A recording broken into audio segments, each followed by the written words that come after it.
doctor Sosa. Doctor, un gusto tenerlo con nosotros. Muchas gracias por aceptar la invitación de Ufromedios. Buenas tardes. Muchas gracias. Doctor, quiero partir esta conversación pidiéndole una reflexión a un año del inicio de esta pandemia en la Araucanía, lo que ha significado para usted como profesional, como persona, esta pandemia del COVID-19, doctor. Claro. Esta es una pregunta que me la hace usted en un sentido individual. En realidad es un sentir colectivo, ¿no? Usted comprenderá que para una persona de nuestra edad, el estar confinado significa limitar bastante años que son los últimos, pero por otra parte ha servido para meditar mucho sobre el tiempo pasado y el tiempo futuro, ¿no? No solo en lo personal, sino también en todo lo que significa vivir en sociedad y en el mundo entero. Yo creo que este es un sentimiento compartido por todos, de que la pandemia, junto con el daño y la incertidumbre, ha facilitado el repasar de nuestro tránsito por la Tierra, no solo como personas, sino que como grupo colectivo, ¿no? Doctor, bueno, usted lo sabe mejor que yo, ¿no? Las pandemias están a la vuelta de la esquina. ¿Pensó usted que esta duraría tanto tiempo y con tantos costos en vidas humanas y agotamientos en los equipos de salud? No. Cuando recién comenzó, yo creo que nadie, ni siquiera los organismos internacionales, vislumbraban que esto iba a adquirir esta dimensión y esta duración. Pensaban que esto iba a ser parecido quizás a los brotes de la influenza. Y los antecedentes que habían de virus similares habían sido controlados afortunadamente, de tal manera que yo creo que nadie, ni los organismos, ni las personas, ni los científicos más grandes podían pensar en la duración. Sí se había intuido, se había pensado que iba a haber un brote de algún virus o de algún agente infeccioso por las circunstancias de los cambios climáticos, aspectos ecológicos. Se había anunciado ya con anticipación por muchos científicos y también personas ligadas a la parte epidemiológica mundial, pero nunca se pensó que esto iba a ser tan extenso, ¿no? En duración. Y todavía estamos con mucha incertidumbre. Sin duda. Vamos un poco a tierra derecha, doctor. ¿Cuál es su evaluación sobre las medidas tomadas por la autoridad sanitaria? Y no quiero influir en su respuesta, estimado doctor, pero comparte conmigo usted que las decisiones han sido un poco erráticas. Por ejemplo, el permiso de vacaciones, sobre el cual el propio ministro París ha dicho que no habría sido oportuno. Claro, me gustaría responder esto de una manera general y de una manera particular o actual. De tipo general, no ha habido ninguna receta mágica. Lo único que le puedo asegurar, y que usted sabe perfectamente, y el resto de las personas que puedan escuchar o ver esta transmisión, es que los países que tuvieron éxito en controlar la pandemia son aquellos que por diferentes razones de aspecto cultural, de ordenamiento, económica, en fin, pudieron hacer un control estricto de la circulación del virus, vale decir, lograr un confinamiento efectivo, lograr detener las barreras de intercambio, mantener en forma ordenada el uso de mascarilla, todas las medidas que ya nosotros conocemos y que realmente están comprobadas que son las efectivas para controlarlas. Pero el resto han sido intenciones que se han visto sobrepasadas por varios motivos. Y yendo a lo local y a la pregunta específica que usted señala, el mismo ministerio, las mismas autoridades reconocieron que hubo una exceso o falla, no quisiera ser tan crítico, ¿no? Porque hay que ponerse en el lugar de las autoridades para manejar todas las variables que influyen en esta pandemia.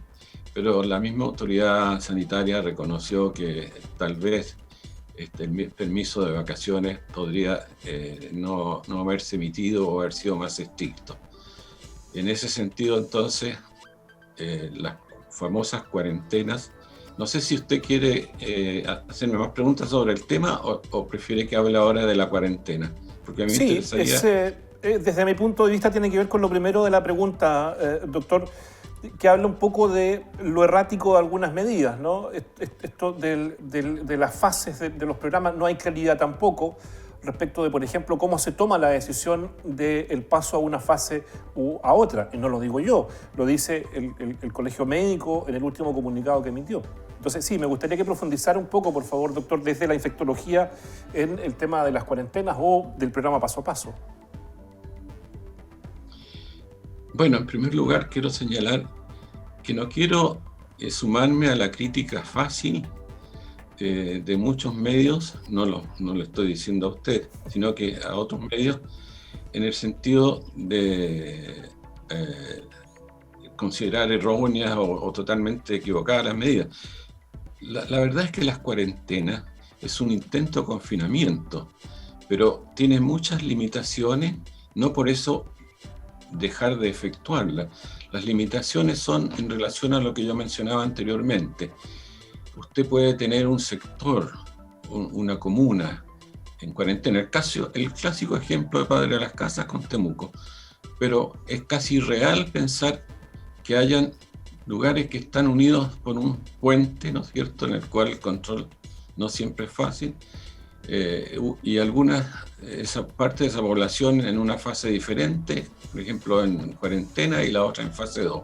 Es difícil, y eso, imagínense en Santiago con las comunas que a veces están limitadas por una calle o por la mitad de una calle. Entonces, más que una crítica, es la dificultad, la irrealidad de un propósito. Contra ese propósito no solo está este aspecto geográfico, físico, sino que también está la falta de información en el cual están involucradas todos los ministerios, todas las autoridades y toda la opinión pública para que la gente tome un poquito más de conciencia. Se dice que la gente solamente va a tomar medidas cuando tiene miedo, cuando ha tenido algún familiar, ¿no es cierto? Esos jóvenes que hacen fiestas nocturnas o incluso en pleno día. Es una limitante. La otra limitante, que es muy importante señalarla, es el hacinamiento en los barrios pobres. Usted, al confinar en un lugar donde hay más de 6 personas viviendo en una superficie de menos 70 metros cuadrados, es como facilitar un poco el contagio, pero ¿qué otra cosa va a hacer? El otro tema que también va en contra de esta cuarentena es que algunos de esos miembros, aún en cuarentena con su permiso respectivo, tiene que ir a cumplir un trabajo indispensable, ya sea en los servicios de salud o servicios de primera necesidad, y por lo tanto va a tener que utilizar probablemente un medio de locomoción, y en el medio de locomoción masivo va a ser difícil mantener las medidas de aislamiento.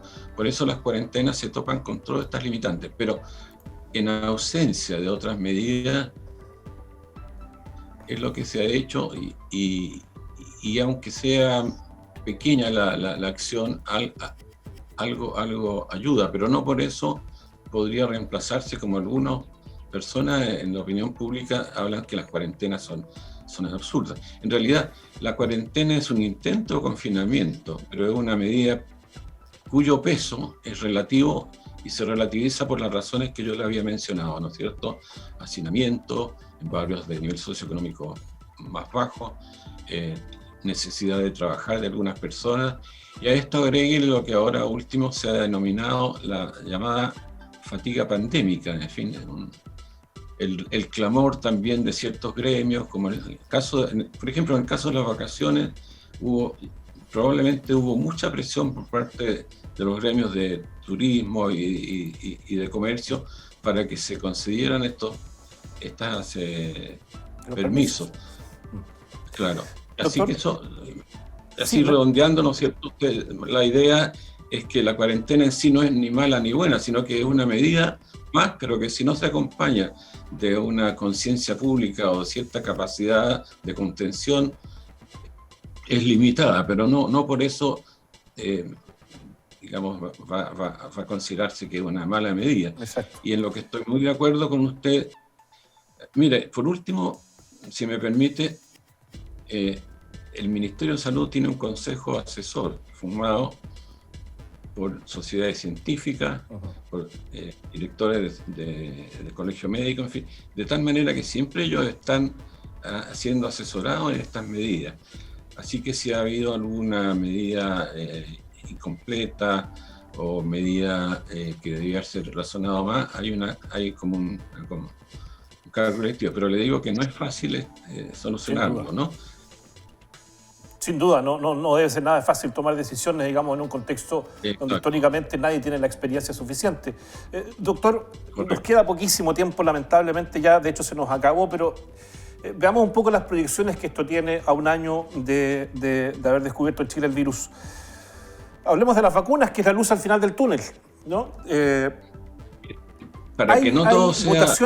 Hay mutaciones que el virus ha ido teniendo. Le quiero hacer dos preguntas en una con esto. Las mutaciones que el virus ha ido teniendo están cubiertas hoy día por las vacunas que se están inoculando en Chile.